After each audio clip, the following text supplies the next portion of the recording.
Sebrae, Serviço Brasileiro de Apoio às Micro e Pequenas Empresas. Olá, começa agora mais um programa Destaques.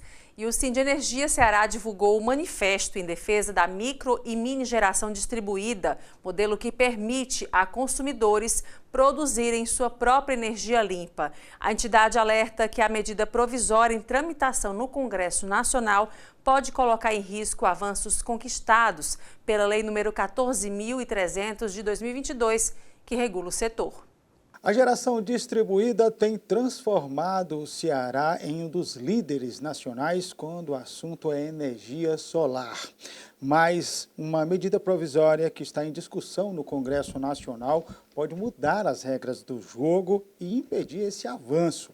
Para entender o impacto dessa medida provisória e dessa possível mudança e os riscos, para o setor, a gente vai conversar agora com o Bernardo Santana.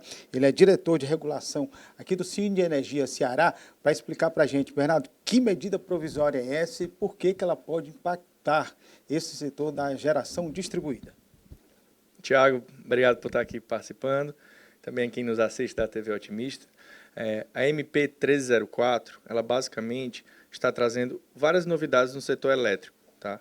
Não só relacionando da geração solar, mas como um todo, né? Nosso país, quem gera energia, a grande maioria são os grandes geradores, se chama geração centralizada.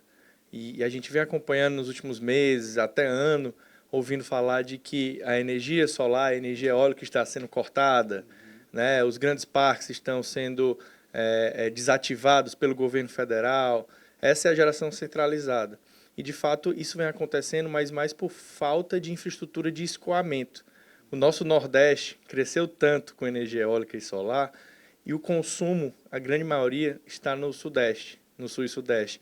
Então, para a gente transferir essa energia do Nordeste para o Sudeste, faltou planejamento do governo federal para que ampliasse essas linhas de transmissão, para que também o consumo que está lá recebesse essa energia. E também, infelizmente, a carga, né? O grande consumo no Nordeste não chegou.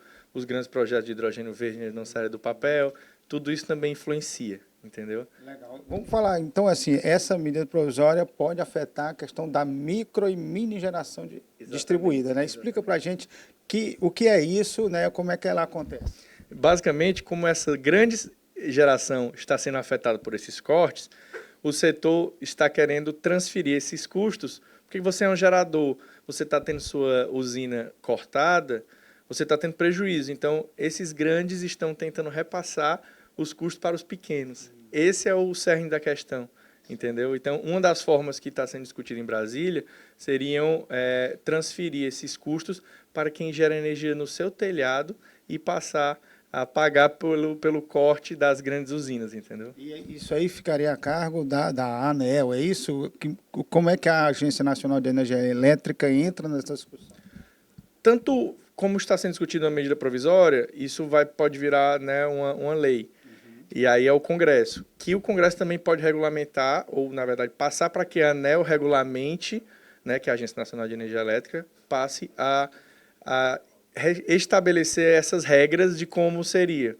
Até o presente momento, a gente não tem ao certo como que vai ser esse cálculo, a qual custo isso vai ser repassado, ou pode vir a ser repassado para o pequeno consumidor, mas, de fato, a ANEEL pode também fazer parte da definição como um todo, mas no momento está sendo uma discussão, né, no Senado Federal e depois para a Câmara. Isso é estranho, né, Bernardo, quando a gente fala de uma situação como essa, porque o Brasil hoje é inclusive conhecido, né, reconhecido mundialmente como um país que investiu muito nessa energia renovável, energia limpa, né, e tem uma matriz energética realmente diferenciada com relação ao restante do mundo, e aí acaba indo na contramão. Você considera assim essa medida provisória? Totalmente. Se a gente parar para analisar, tem menos de 3 anos que foi aprovada a Lei 14.300, que foi a lei que trouxe e regulamentou a micro e mini geração distribuída, que são esses pequenos produtores, que trouxe uma segurança jurídica, e a gente que está no setor se vangloriou muito por isso ter nascido, porque antes era apenas uma regulamentação específica da ANEEL, que virou lei. Passou no Congresso, nas suas 2 casas, o presidente homologou, sancionou uma lei federal, e isso agora está sendo posto em xeque. Porque, possivelmente, se quiserem afetar, vão estar afetando o direito adquirido, o que seria um absurdo. E A mudança de regras na hora do jogo. Exatamente, seria uma mudança de regra no curso do jogo, né? Lógico que nós, enquanto Sim de Energia, todas as associações que defendem o setor específico estão lutando para que isso não aconteça, porque, de fato, o corte das usinas grandes deveria ser, o certo seria ser arcado por todos os 200 e tantos milhões de brasileiros, tá? Mundo afora, isso é o que acontece, porque a população estaria pagando, mesmo que centavos, na conta de energia minha, sua e do telespectador, para que essas grandes usinas estivessem lá, porque em uma situação de escassez hídrica, porque metade da energia do Brasil ainda vem de hidrelétrica. Então, quando a gente tem as secas, a energia solar e a eólica estão aqui à disposição para poder garantir segurança energética da população, entendeu? Interessante, porque discutir esse assunto, né, a gente vai na contramão com essa questão dessa medida provisória, mas como é que está a discussão sobre os avanços, né, desse tipo de energia, para que avance mais ainda? Quando a gente fala nesses investimentos, a gente fala na necessidade de segurança jurídica para serem feitos esses investimentos e também na geração de emprego, né, assim, de tudo que foi gerado nesses últimos anos com relação à energia. De fato, tem muitos empregos postos em xeque. O que, de fato, não poderia mudar é o que foi feito até agora. Se for alterar alguma coisa na regra, que seja daqui para frente e em um setor bem específico, não para todo mundo que fez esse tipo de investimento, entendeu? Por exemplo, existe na própria Lei 14.300 uma previsão de que a ANEEL tem que regulamentar como que o custo da energia solar vai ser de 2030 em diante. Isso ainda está em aberto. Então, é algo que ainda está à discussão e pessoas que fizeram seus sistemas e investiram nisso nos últimos 3 anos, de 3 anos para cá, depois da Lei 14.300, por exemplo, já estavam cientes dessa situação. Então, poderia ser uma das soluções para o governo. Não chegar lá e impor que quem tem sistema solar passe a pagar pelos custos de outra geração que está sendo afetada por algo que não tem nada a ver com quem investiu nisso, entendeu? Falando em investimento, o que é que a gente pode falar, Bernardo, sobre as novas tecnologias, a inovação desse setor? Há uma possibilidade de armazenamento, por exemplo, dessa energia, já que a rede de distribuição não acompanhou o investimento e o crescimento dessa geração? Sim, a MP também está abordando um pouco disso. O setor privado como todo pede para o governo há quase 2 anos que seja feito um leilão de armazenamento, por exemplo.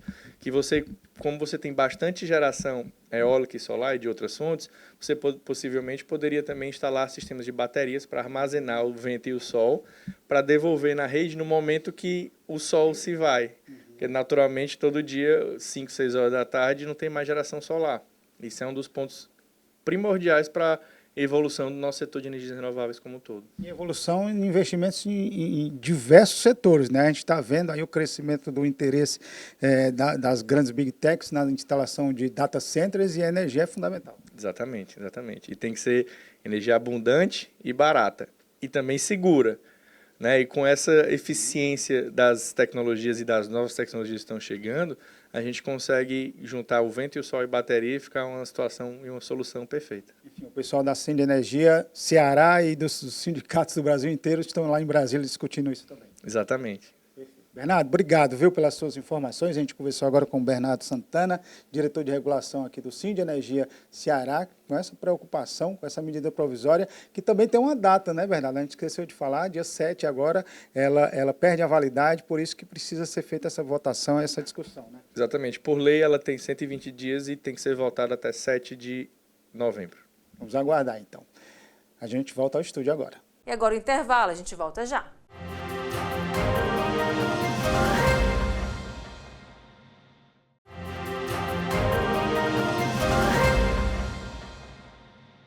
E até o dia 30 deste mês, mais de 1.600 empresas participam da 34ª edição do Feirão Limpa Nome, promovido pela Serasa em parceria com os Correios. O mutirão nacional oferece descontos de até 99%. Tiago Noronha tem mais detalhes para a gente. O Feirão Serasa Limpa Nome chega em um momento crítico de crescimento da inadimplência aqui no Brasil. Hoje são cerca de 79 milhões de pessoas endividadas com nome sujo e com as dívidas que chegam a 496 bilhões de reais. Além de ajudar na negociação, o feirão também vai promover a educação financeira para que os brasileiros possam começar 2026 com um nome limpo, com as contas em dia. Para a gente falar sobre esse feirão Serasa Limpa Nome, eu vou conversar agora com a Rafaela Alves, ela que é especialista em educação financeira da Serasa e vai explicar para a gente que novidade é essa, como é que faz para participar do feirão Limpa Nome da Serasa.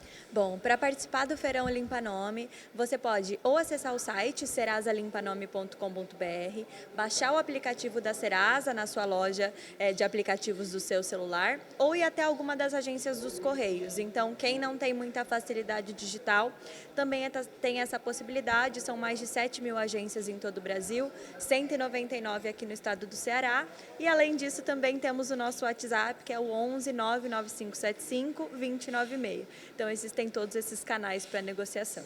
Um feirão num momento como esse, como eu falei, são 79 milhões de brasileiros com nome sujo, enfim, inadimplentes, chega no momento certo, né? Chega no momento certo, principalmente porque aqui no Ceará a gente tem mais de 52% da população endividada. É muita gente com dívidas e muitas dívidas com contas básicas. Então, no Brasil, a maior parte das dívidas são bancos e cartões e aqui no Ceará são as contas básicas. Então, são contas que existem ali e sempre vão existir. Então, é muito importante que as pessoas aproveitem esse momento para não virar uma grande bola de neve. Rafaela, explica para a gente como é que é essa questão aí dos descontos até 99% e esse parcelamento aí de R$ 9,90.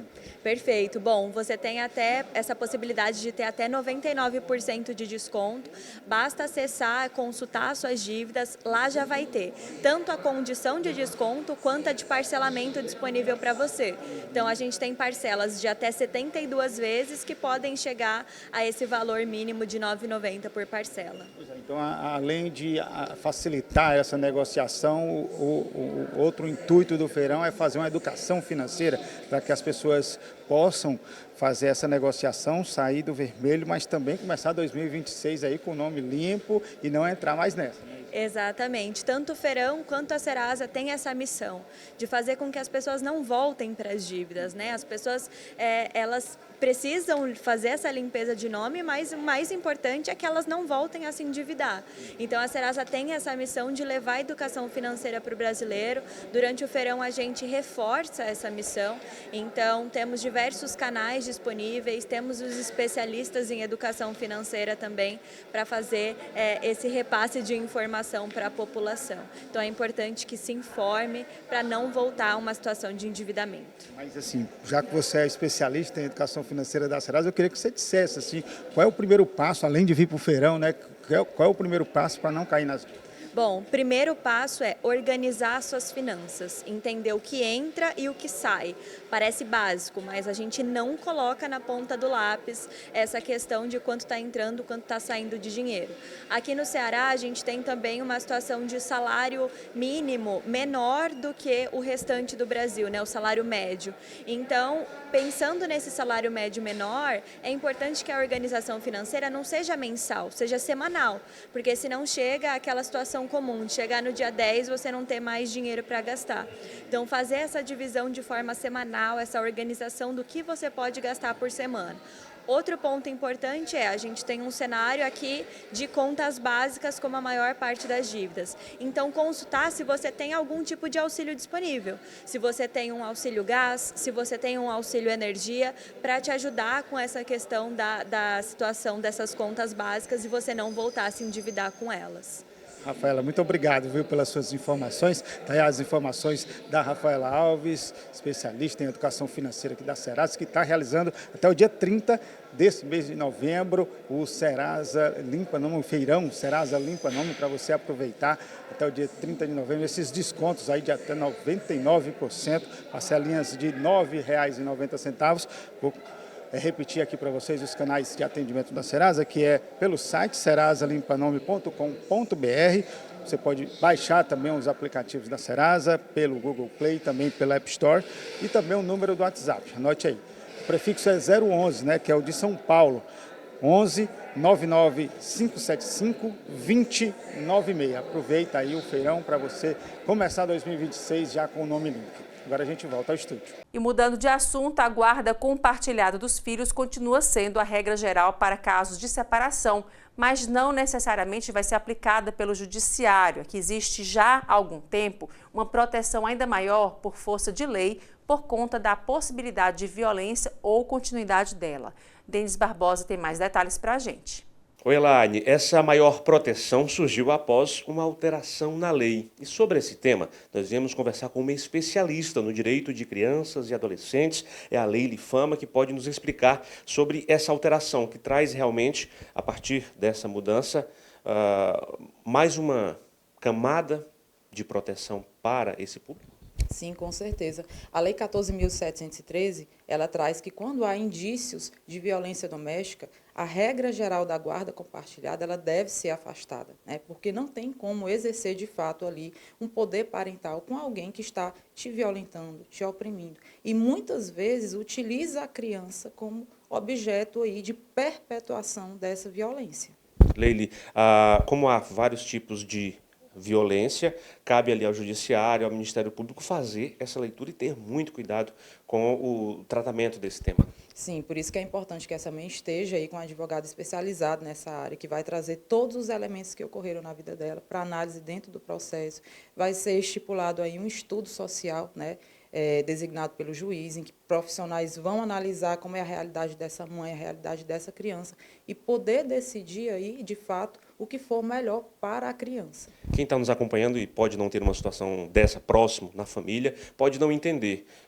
Não é só violência física, né? É uma violência que pode ser de diversas formas e, por isso, há necessidade dessa proteção. Com certeza, muitas mulheres são vítimas de violência e às vezes nem sabem, acham que precisa ocorrer ali de fato uma agressão e não. Hoje nós temos a violência psicológica, que é todo fato que gere ali um sofrimento emocional a essa mulher, a violência moral, enfim. E hoje nós temos diversas camadas de proteção que essa mulher pode se utilizar e até mesmo ao seu filho, né? Porque a gente sabe aí que a violência no âmbito doméstico e familiar, infelizmente, atinge também a criança muitas vezes. E quando há essa alteração, claro, se protege ali momentaneamente a criança, mas a longo prazo isso é essencial, uma vez que ela vai estar realmente nessa camada de proteção que vai beneficiar o desenvolvimento dela, porque estará longe de violência. Com certeza, e muitas vezes esse agressor ele se utiliza também da lei de alienação parental para acusar indevidamente essa mãe, né, por conta aí de uma denúncia que ela tenha feita no âmbito da violência doméstica, ou até mesmo de alguma denúncia contra alguma situação em relação à criança, né? E aí nós temos a situação da alienação parental que vem à tona, muitas mães sendo acusadas indevidamente, até mesmo perdem a guarda.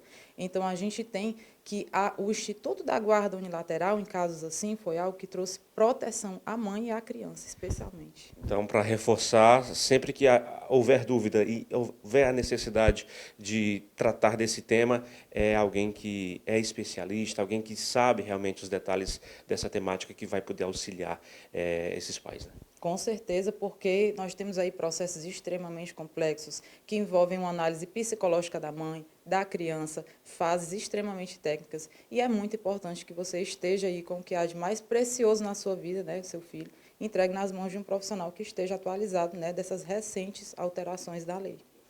Leile Fama, muito obrigado pela entrevista. É uma especialista nessa temática, trouxe aí detalhes dessa importante alteração. E a gente reforça, houve, portanto, o acréscimo de camadas de proteção para esse público.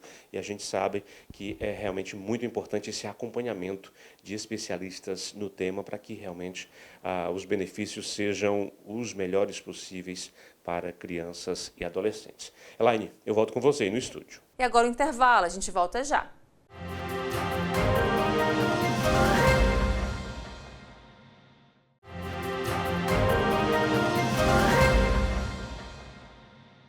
O governo federal lançou o programa Reforma Casa Brasil, com a promessa de investir 40 bilhões de reais na economia e transformar a realidade de milhares de famílias brasileiras. O objetivo é facilitar o acesso ao crédito para reformas e ampliações de moradias populares, garantindo mais qualidade de vida e aquecendo o setor de materiais de construção. Isso, no caso, deve ter um impacto direto em todo o país. O Reforma Casa Brasil surge como um dos maiores programas de estímulo à construção civil dos últimos anos. Isso porque, além de melhorar as condições de moradia para quem mais precisa, os investimentos previstos podem e vão movimentar um segmento importante da economia que envolve as lojas, os prestadores de serviço e também a indústria dos materiais de construção civil. Para entender o tamanho desse impacto, eu vou conversar agora com o Carlito Lira. Ele é presidente da Associação dos Comerciantes de Materiais de Construção aqui do Ceará. Carlito, fala para a gente, são investimentos significativos para o setor e devem movimentar ainda mais esse setor tão importante da economia. É um setor que movimenta hoje 12% do PIB brasileiro, quando se fala do setor da construção, que envolve indústrias, comércio, construção civil e parceiros do setor. Esse programa específico ele vem aí trazendo aproximadamente 40 bilhões de reais e com taxa subsidiada. Famílias com renda até R$ 3.200 terão a oportunidade de financiar em 24 até 60 meses com taxa de juros de 1,17, que é praticamente a Selic. E aquelas famílias que têm renda familiar até R$ 9.600 poderão financiar com taxa de juros de 1,7 aproximadamente, mas principalmente essa linha de crédito ela chegou no momento certo, no BR-OBRO, no período de reforma das casas, que você às vezes não quer se mudar, não quer aquisitar um novo imóvel, mas você quer melhorar o seu, então tem aí a oportunidade de você contratar pintores, contratar eletricistas, encanadores, pedreiros, arquitetos e engenheiros para lhe auxiliar na utilização desse recurso e fazer uma boa obra, né? Então, isso aí deve dar um impacto econômico significativo, né? Como o senhor falou agora, os prestadores de serviços, né? Os profissionais que tratam dessas reformas, né? Que fazem essas reformas e também o setor que vende os produtos, né? Os materiais também. Exato, ele cai como uma luva para o autoconstrutor. É aquele que quando vai construir, melhorar a sua casa, ele não contrata uma construtora, ele mesmo administra, ele contrata um pedreiro, um arquiteto, e aí ele consegue otimizar esse recurso e atingir o seu objetivo, né? Então, hoje, por exemplo, 70% do que o comércio e material de construção do Brasil, ele vende para o mercado, é voltado para a reforma e autoconstrução. Então, cai como uma luva aí para o comércio e material de construção de todo o Brasil. E aqui no Ceará especificamente. Nós temos um déficit de moradia muito grande e aí é uma oportunidade do cidadão, a dona de casa, o dono de casa, ele trazer uma melhoria para a sua habitação, para o seu lar, que é o berço aí de toda a família. Quando a gente fala nessas reformas, a gente está falando de todo tipo de material de construção. Exatamente, vai desde o material básico, ao acabamento, a iluminação, uma pintura, um metal sanitário, uma louça, um piso.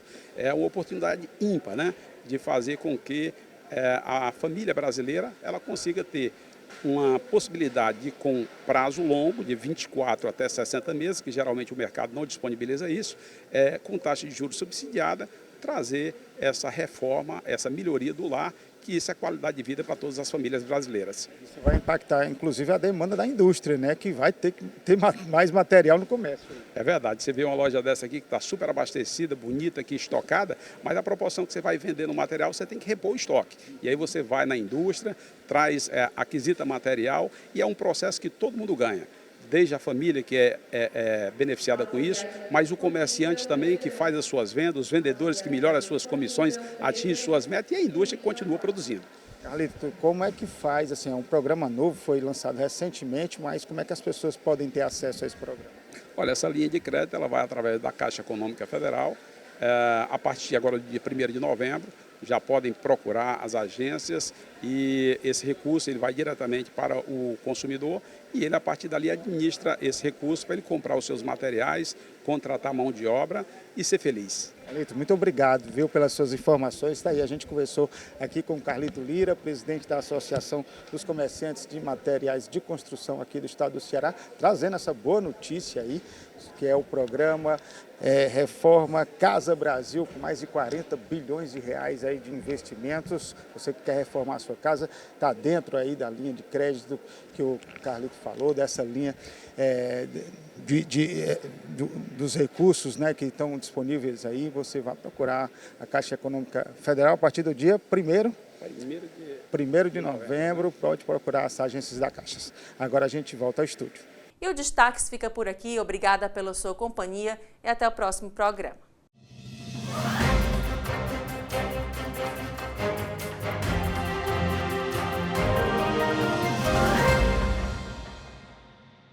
Sebrae, Serviço Brasileiro de Apoio às Micro e Pequenas Empresas.